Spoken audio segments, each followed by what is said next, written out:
20 को बड़ा ब्रूटल तरीके से 3 बाकी भाई के सके भाई थे, उन तीनों को पुलिस स्टेशन मानामानी की हदूद में उनका मर्डर किया गया था। उसमें बाप और 3 बेटे नॉमिनेट हुए थे कंप्लेनेंट कामरान की तरफ से, जिसमें जो इसहाक था वो वालिद था, उसके 3 बच्चे थे सलमान, कामरान और नमान। केस बड़ा हाईलाइट हुआ और पुलिस के लिए एक बड़ा चैलेंजिंग केस था।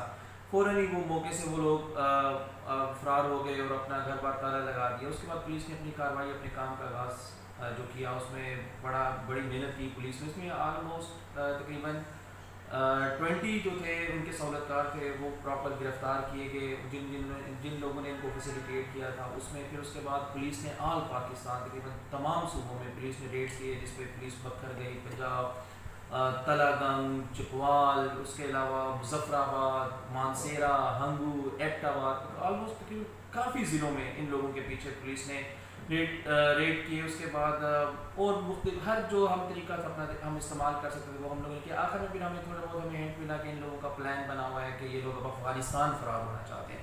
उस सिलसिले में ये लोग पेशावर आए हुए थे और अल्हम्दुलिल्लाह अल्लाह का शुक्र है कि पुलिस ने, सिटी डिवीज़न पुलिस ने और कैपिटल सिटी पुलिस पेशावर ने बड़ा काम करते हुए इन तीनों जो 3 बेटे और एक बाप हैं इनको अरेस्ट किया और जो वेपन ऑफ ऑफेंस है वो भी रिकवर किया। और उन्होंने पुलिस के आगे बयान में अपना जो जुर्म है उसका जो कन्फेशन है वो भी